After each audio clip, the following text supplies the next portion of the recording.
nous accueillons maintenant Arne Hagwig, qui est chercheur à l'Institut historique allemand. Bonjour à tous et à toutes. Je tiens d'abord à remercier évidemment les organisateurs de cette université et le musée de Meaux de m'avoir invité tout simplement, mais aussi d'organiser cette manifestation qui à mon avis est un format qui est très bien, qui est séduisant, puisqu'il est bien moins formaté qu'un colloque et permet vraiment d'entrer dans les échanges. Ce n'est pas un exercice facile évidemment que celui de parler après le professeur Weiss, mais je me suis rendu compte heureusement que finalement nos contributions seront assez complémentaires. Et donc il a donné son interprétation, les grandes lignes factuelles,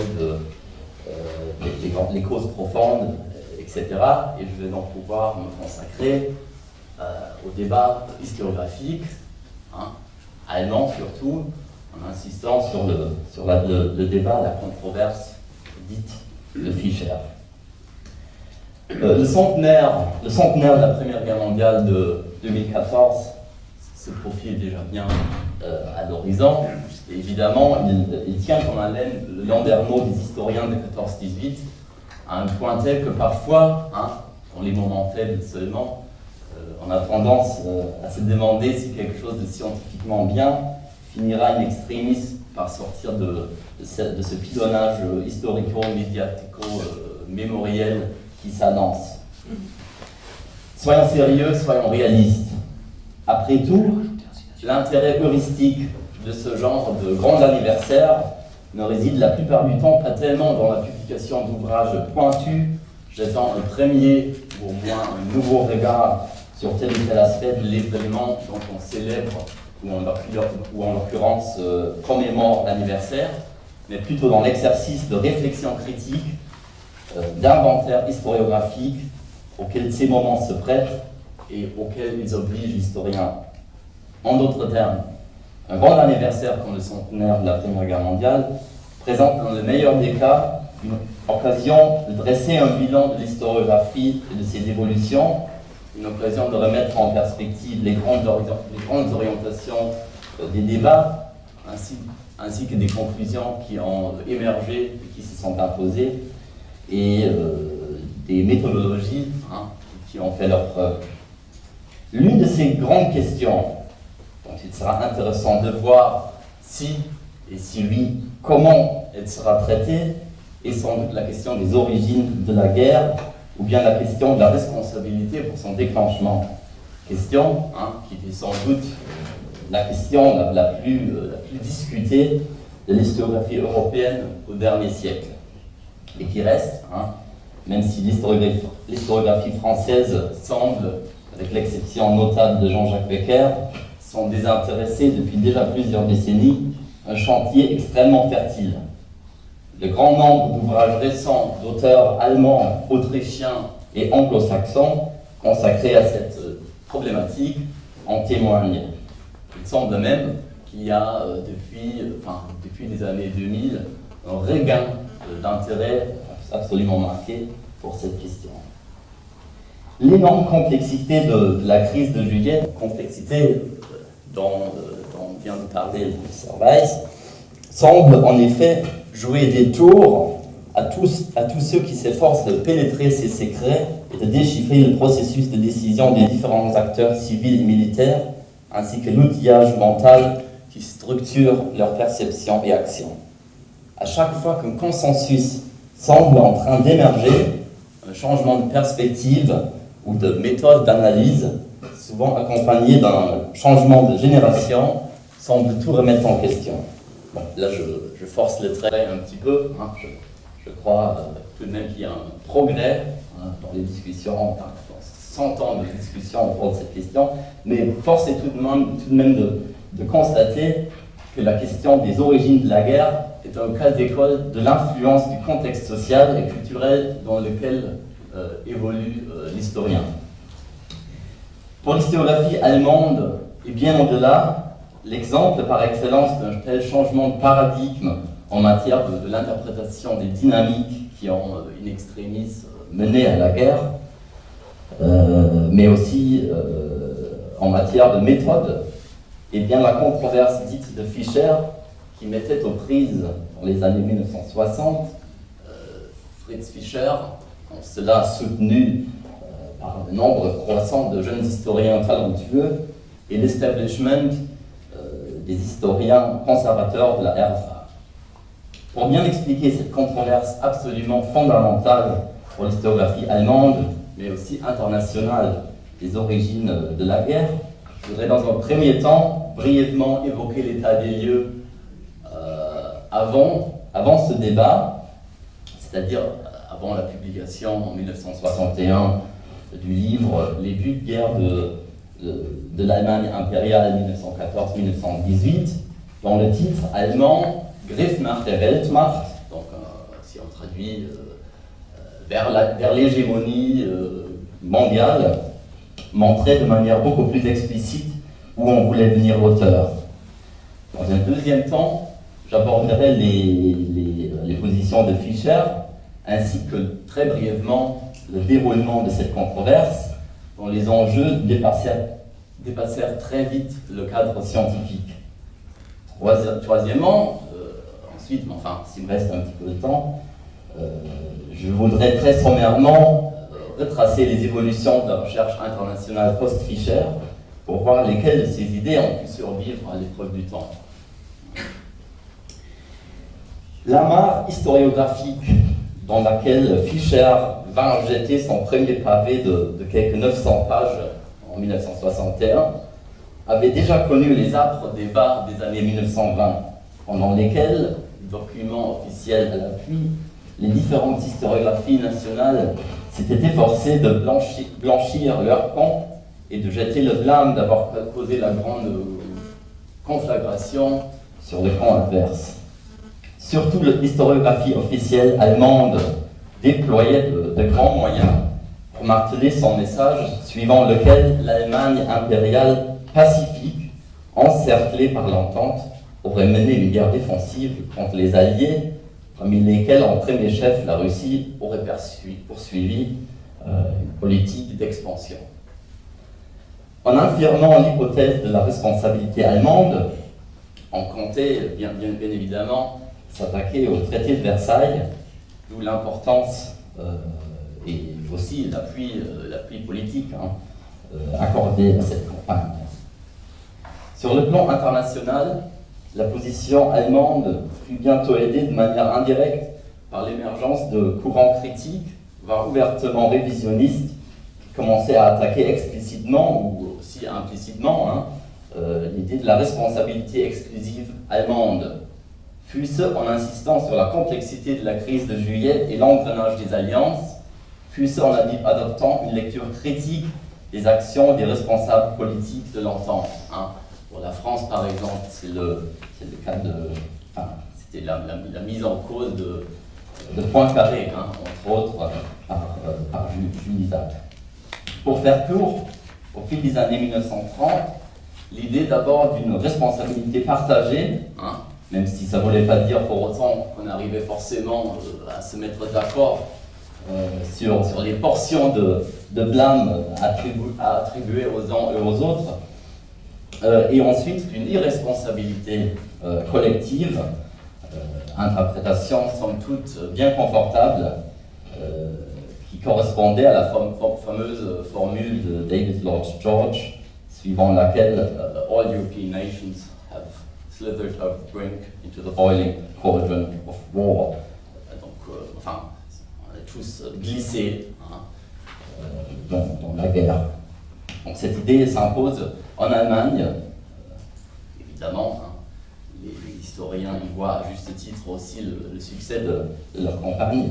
En Grande-Bretagne et aux États-Unis, les historiens français, eux, fidèles plus que les autres à l'idée d'une responsabilité majeure de l'Empire allemand, sur la ligne de Pierre et Moubin, restant un petit peu à l'écart de ce consensus. Même si la Seconde Guerre mondiale aurait logiquement pu amener à une réflexion sur les continuités entre les deux guerres mondiales, un petit peu dans la veine d'une guerre de 30 ans, hein, l'hypothèse que le général de Gaulle, comme vous savez, a avancée en 1940. Ce consensus, il survécu à cette deuxième guerre. Il trouve son reflet, entre autres, dans les recommandations établies par une commission franco-allemande d'historiens chargés de regarder les manuels scolaires pour voir comment on pouvait, non pas les homologuer, mais du moins purger des formules ouvertement nationalistes. Recommandations qui datent de 1951 et où on lit, je cite, « La politique allemande ne visait pas en 1914 à provoquer une guerre européenne, elle dépendait avant tout des obligations contractées à l'égard de l'Autriche-Hongrie. » Fin de situation. C'est sur toile de fond de ce consensus que l'on mesure le défi que Fischer et dans son sillage de nombreux disciples lancèrent au quota de l'historiographie allemande, autour de Gerhard Fischer et Edmund Sechlin, pour ne nommer que deux protagonistes du camp adverse, et qui étaient tous les deux, comme Renouvin, combattants de 14-18. Ce défi, il fut triple. Tout d'abord, une relecture critique avec un apport de nouveaux documents de la politique allemande pendant et avant la guerre, critique dans les deux monographies de Fischer, Les Bulgares de l'Allemagne impériale, que j'ai déjà cité, et surtout, plus radical encore, La guerre des illusions de 1969 constitue la colonne vertébrale. Ensuite, défi méthodologique, car Fischer ne se contentait pas de proposer une interprétation radicalement différente de la politique allemande, mais plaidait, avec son insistance sur l'importance des aspects économiques et l'imbrication des intérêts économiques et politiques, et l'analyse de facteurs structurels pour une histoire sociale au lieu d'une histoire politique et diplomatique qui dominait jusqu'alors.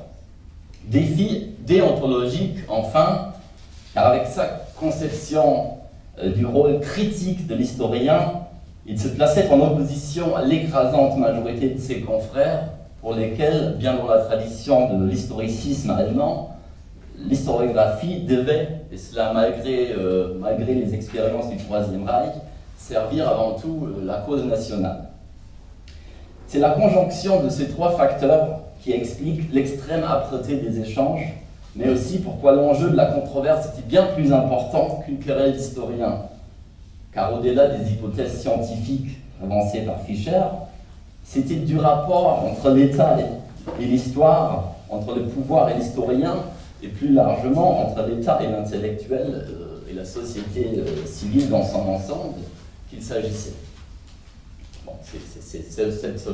c'est pour ça que Jacques Tross, par exemple, a appelé cette controverse, une formule assez excessive, à mon avis, l'affaire Dreyfus allemande. Donc vous voyez un petit peu l'importance non scientifique. Mais limitons-nous au fond historiographique. Pour Fischer, et là encore je simplifie, car je vais faire comme si Fischer finalement n'avait eu qu'une position au début de la controverse, ce qu'il faut, parce que ces interprétations en eux-mêmes étaient radicalisées par les discussions avec ses détracteurs. Pour Fischer, donc, pas question de considérer l'Allemagne impérialiste comme un État impérialiste normal. Depuis les années 1880, l'Allemagne aurait au contraire suivi une voie de développement à part. Son essor économique, industriel et démographique était indéniable, mais sur toile de fond des déficits de son système politique et social, démocratisation embryonnaire, classe moyenne inexistante, dominance des élites conservatrices et militaires, alliance réactionnaire entre propriétaires terriens et l'industrie lourde, etc., et j'en passe, elle aurait été incapable de relever le défi que constituait d'une part la question sociale, portée par un mouvement ouvrier en plein dynamisme, et les revendications nationalistes, voire pan-germanistes, de plus en plus expansionnistes d'autre part. La tentation constante de distraire et de nationaliser les masses, notamment en adoptant une politique agressive à l'extérieur, en aurait été la conséquence et une des raisons pour lesquelles il faut absolument, toujours selon Fischer, considérer l'Allemagne comme l'acteur le plus instable, le plus agressif et aussi le moins lisible du concert européen. Confronté à l'Empire britannique d'une part et au dynamisme russe d'autre part, pour asseoir l'hégémonie mondiale allemande, une large coalition d'intérêts comprenant les milieux nationalistes, conservateurs, libéraux, s'étendant même plus tard dans la guerre jusque dans les droites du parti socialiste, aurait cru trouver la parade dans la création de Mitteleuropa, une sorte d'Europe centrale, sous domination allemande, zone d'influence informelle autant que formelle, qui finalement pouvait peser face au bloc slave, comme on disait à l'époque, britannique et américain. Cette obsession, ce programme maximaliste, dont Fischer s'efforce de montrer la genèse dans l'avant-guerre, il la voit à l'œuvre dans le September Programme, donc le programme du mois de septembre du chancelier Bethmann, mais aussi bien plus tard, même s'il ne fait allusion à ce lien que de manière finalement très brève, dans l'expansionnisme nazi. Donc là, il affirme très clairement les lignes de continuité, maintenant, du Kaiserreich jusqu'au Troisième Reich.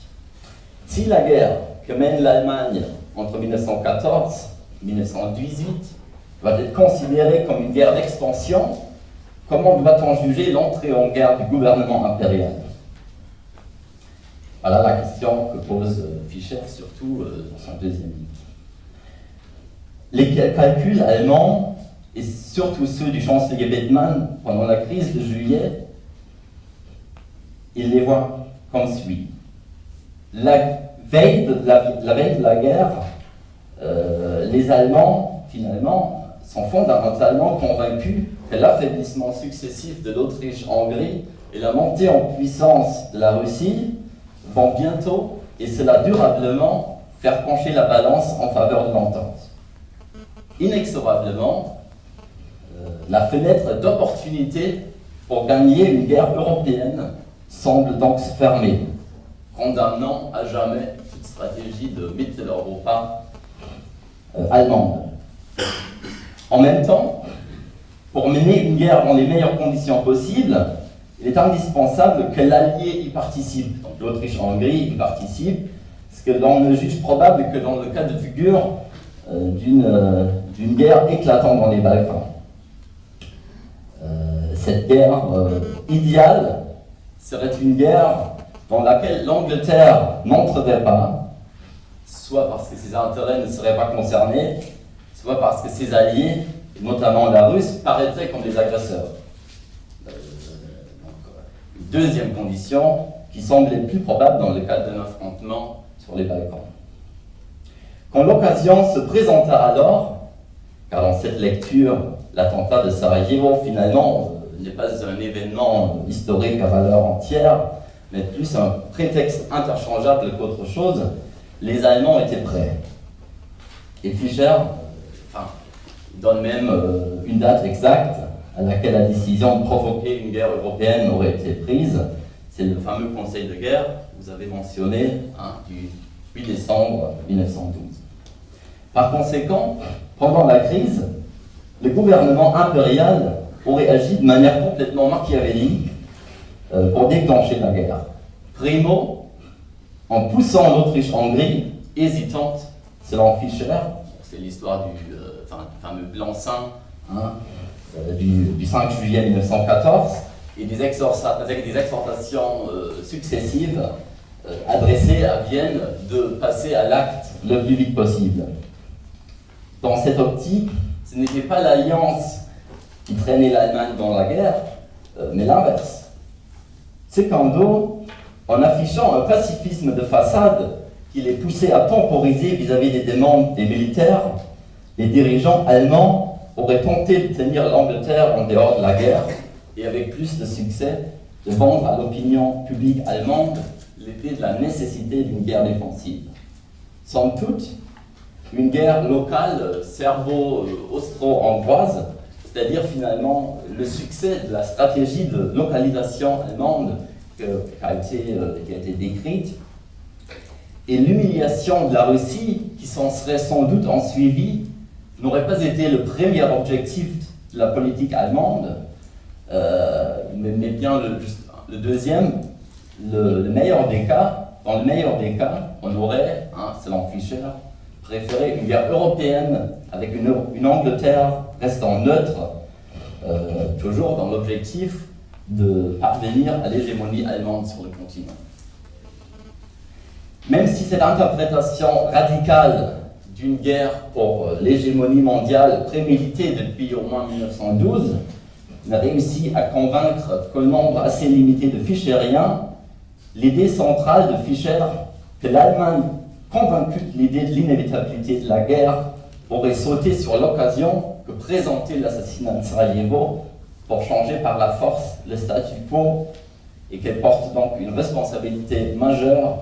Fischer lui-même d'ailleurs, malgré tout ce qu'on peut lire, il ne parle jamais de responsabilité exclusive. Il porte donc une responsabilité majeure dans l'escalade de l'été 14. Cette hypothèse finit par l'emporter, malgré la résistance farouche de ses détracteurs. À vrai dire, il y avait un élément générationnel dans toute cette controverse qui rendait la position de la vieille garde, si j'ose m'exprimer ainsi, intenable, et qui hypothéquait leur capacité à se faire entendre, malgré le bien fondé de certaines de leurs critiques.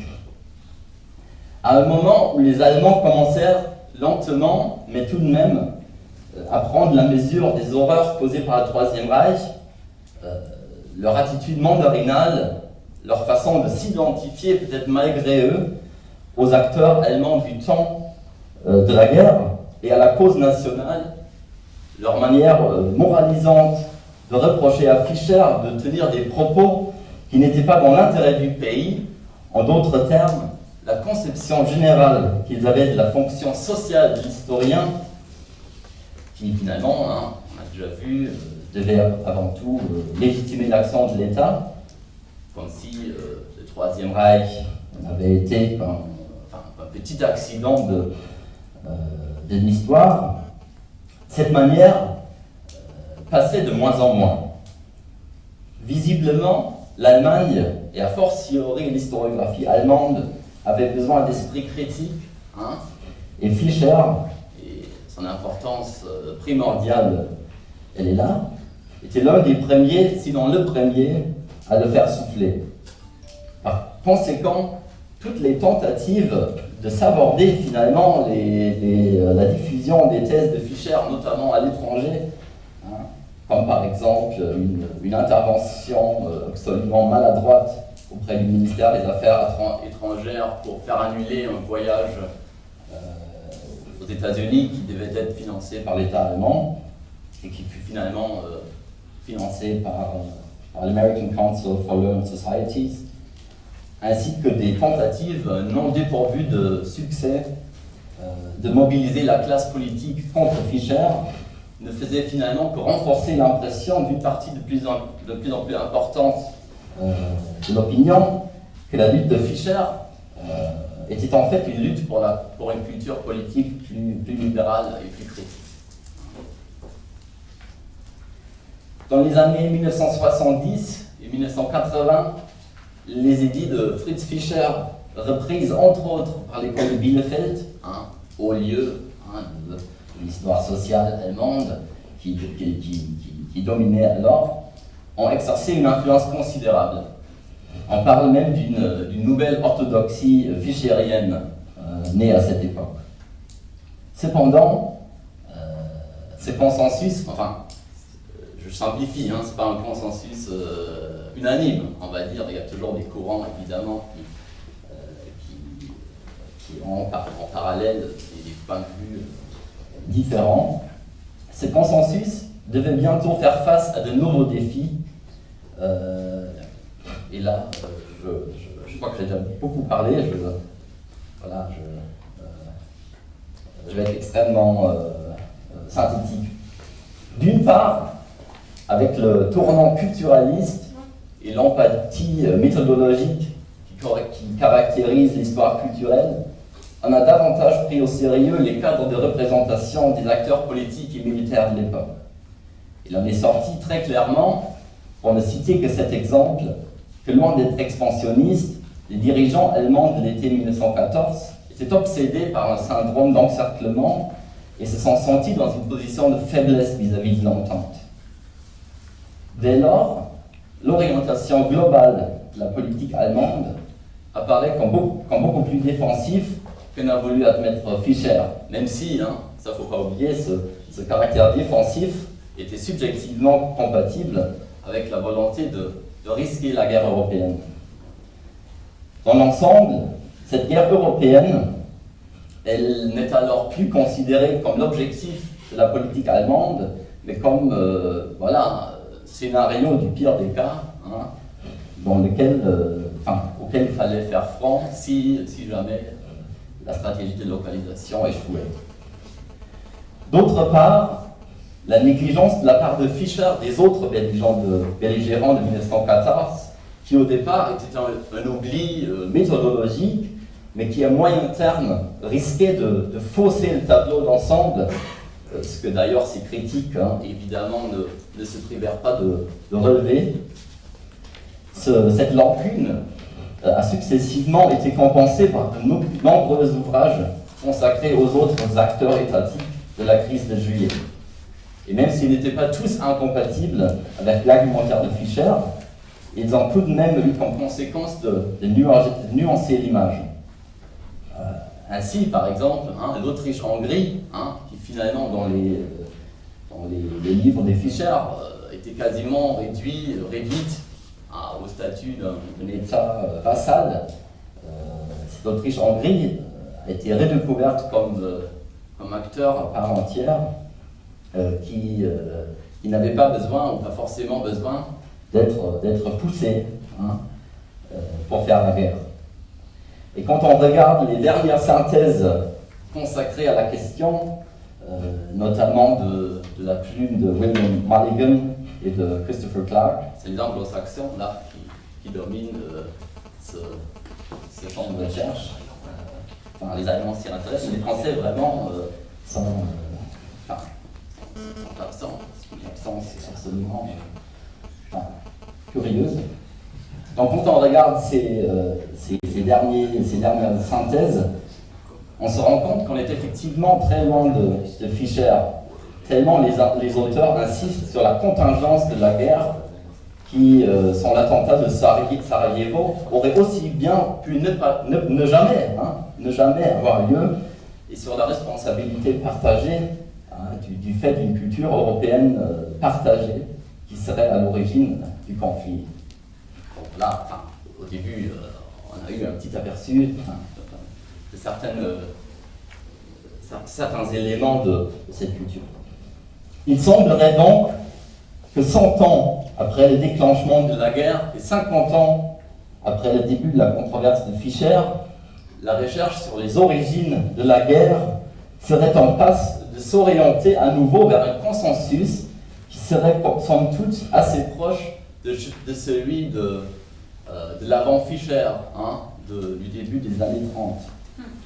Mais réservant notre jugement jusqu'à ce que nous ayons lu les ouvrages sans doute plus critiques vis-à-vis de l'Allemagne, d'Annika Mombauer ou de Gerd Stromae, apparaître finalement l'année prochaine. En l'état, il n'y a qu'une chose qui est certaine, le débat est toujours ouvert et il s'annonce passionnant. Merci de votre attention.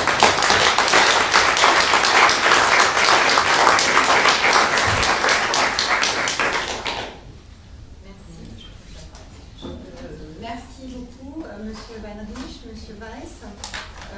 On va pouvoir prendre une ou deux questions de la salle. Si vous le souhaitez, c'est le moment là, de pouvoir poser directement vos questions aux historiens présents.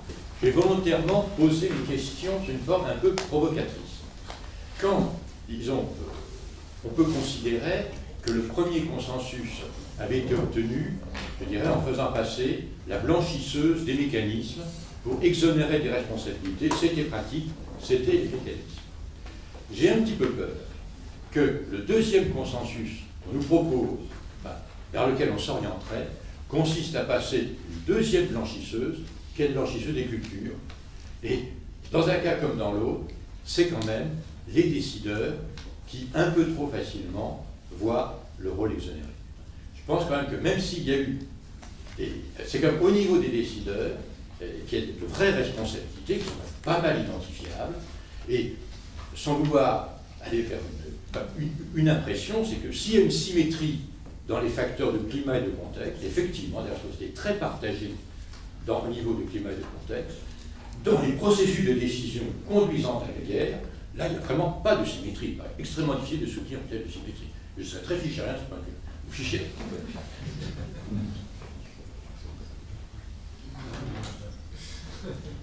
On regroupe les questions ou je peux pas.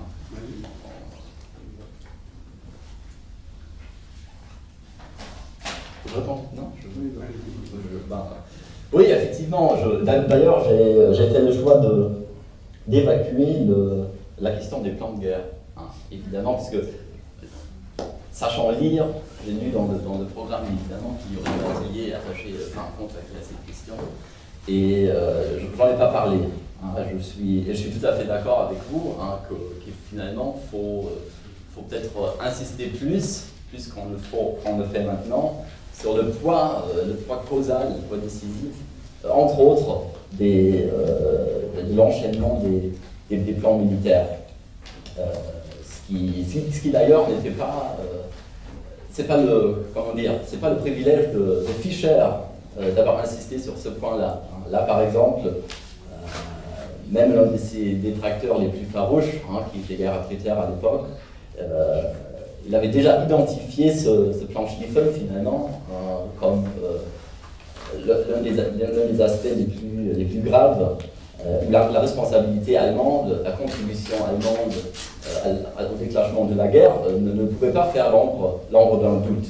Hein. Donc là, pour les plans de guerre et les processus décisionnels, pour les plans militaires et l'influence des militaires, je serais assez d'accord avec vous. Par contre, sur la prise de décision plus généralement dans tous les gouvernements, là je serais un petit peu plus prudent, parce que tout simplement, les recherches notamment par Holger Herwig et d'autres sur les origines de la guerre ont quand même montré que dans chaque pays, qu'il soit finalement de forme républicaine, semi-constitutionnelle, monarchie constitutionnelle comme c'est le cas de l'Angleterre, ou même autocratique, dans chacun de ces pays, le nombre de personnes qui finalement ont été impliquées dans la prise de décision était sans doute assez limité. Et là, il n'y a pas eu de consultation quelconque. Après, évidemment, avec Poincaré, qui passe devant la Chambre, mais qui fait lire son message devant les chambres, l'Union sacrée, mais c'est ensuite, le Kaiser devant le Reichstag et machin, évidemment, là, on cherche le soutien. Mais avant, je serais tenté d'être un petit peu plus critique. Deux éléments simplement. Anne, tu as évoqué en dernière partie l'historiographie anglo-saxonne récente, et tu parlais de Clarke. Son dernier livre, Les Somnambules, sort cette semaine en français. Il insiste sur le rôle de l'Autriche-Hongrie et de la Russie à propos des Balkans, c'est son cœur de spécialité, et il a cette formule en conclusion, très illustrée, il ne faut pas rechercher dans le déclenchement de la guerre de 14 un roman d'Agatha Christie où à la fin du dernier chapitre, on découvre dans le salon l'assassin avec le pistolet encore fumant à la main. Donc voilà, on est vraiment dans tout un processus extrêmement complexe. Et puis, tu parlais du nombre restreint de membres de gouvernement ou d'élites dirigeantes qui, dans les différents pays, participent peu ou prou au processus de décision. Oui, virgule, mais au sein même de ce groupe restreint, dans tous les pays, ces dirigeants sont divisés entre eux. C'est-à-dire que ce soit en Russie, entre l'état-major général et le ministre, que ce soit en Allemagne, que ce soit en Grande-Bretagne où la prise de position est extrêmement délicate, que ce soit en Italie qui restera neutre, etc. Donc, dans ce groupe restreint de dirigeants qui vont finalement, la formule a été employée avec l'expression de Lord George, laisser glisser ou glisser vers la guerre, les avis sont au départ très tranchés, on le voit bien entre l'Autriche et la Hongrie, jusque quasiment le 20 juillet. C'est après le 20 juillet que le processus s'accélère. Voilà. Oui, moi c'est juste une question très belle de petit prof de banlieue. Qui est Fischer? Voilà, excusez-moi. J'aurais effectivement dû donner quelques éléments biographiques à ces... pour moi, c'est un personnage, excusez-moi, étant historien allemand. Je vous présente mes excuses. Je les accepte. Moi, je suis un champion d'échecs. Fischer, c'est tout simplement un historien de la génération il est né en 1908, donc la génération d'une jeunesse de guerre qui, par contre, a fait la Seconde Guerre mondiale, qui a fait ses armes académiques aussi sous le nazisme. Il a été élu, si je ne me trompe pas, en 41, je ne sais pas, à Hambourg, je ne sais pas trop, c'est 41 qu'il a été finalement, qu'il s'est vu élire à une chaire d'histoire. Et qui, par la suite, tout simplement, par ses travaux, est devenu la figure de proue d'une historiographie critique, selon les lignes que je viens de donner. C'est un énorme pavé dans la mare, comme on l'a dit Arne. Le livre de Fischer est un livre énorme, et quand on sait la difficulté qu'ont les éditeurs français à traduire des livres de l'allemand et de l'anglais en français, il est tout à fait symptomatique que ce livre ait été traduit et il ait eu un grand succès. Au fond, cela a apporté un certain nombre d'éléments au public français, disant, vous voyez, même les Allemands disent que ce sont les Allemands qui sont responsables. Et il faut bien avoir présent à l'esprit derrière tout ça le problème de l'article 231 du traité de Versailles, de la responsabilité, de la culpabilité, etc. Donc, depuis ce qui s'est passé avant la guerre de 14, il y a eu tout le contentieux qui a duré des années et des années. Donc, le livre de Fischer est un livre fondamental pour les historiens de la guerre de 14.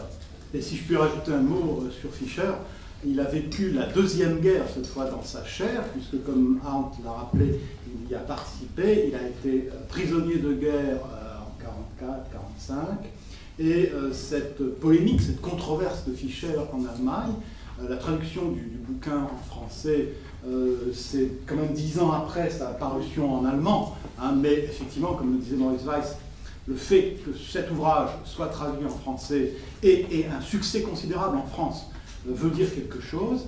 Et dernière anecdote, mais ça va au-delà de l'anecdote, la controverse dite de Fischer a été d'une violence extrême en Allemagne, y compris, si je puis dire, physiquement, puisque à ma connaissance, à mon souvenir, le bureau de Fischer s'est fait sauter à l'explosif à un moment, non? Tu confirmes, non? Il y a eu quelque chose de cet ordre-là. Il devrait en parler autre chose. Ce Jean n'était pas seulement historien, il a moins d'études des théologies protestantes. Donc il est également théologien, et de là vient aussi cet engagement autocritique. On oublie toujours de le dire, il a fait des études d'histoire et de théologie, et puis l'expérience du nazisme. C'est ça ce qui lui a mené à développer ses positions si critiques face à son propre pays. Donc il y a également cet engagement protestant là-dedans à cause des méfaits du protestantisme pendant le Troisième Reich. C'est un point essentiel pour sa biographie. Et il y a aussi un côté autocritique, hein, finalement, en quelque sorte. Ce que d'ailleurs, Gerhard Ritter, qui lui, est considéré à tort ou à raison, hein, comme le seul opposant au régime nazi, le seul historien opposant au régime nazi, n'a pas cessé de relever que Fischer, à ses yeux, était un nazi, hein, à l'époque. Et donc, il y a sans doute aussi ce processus de réflexion individuelle, d'autocritique, et le mérite aussi d'en avoir tiré sans doute les bonnes leçons en termes de posture de l'historien. Je crois qu'on va peut-être clore le débat pour ce matin, et bien sûr on pourra continuer cet après-midi.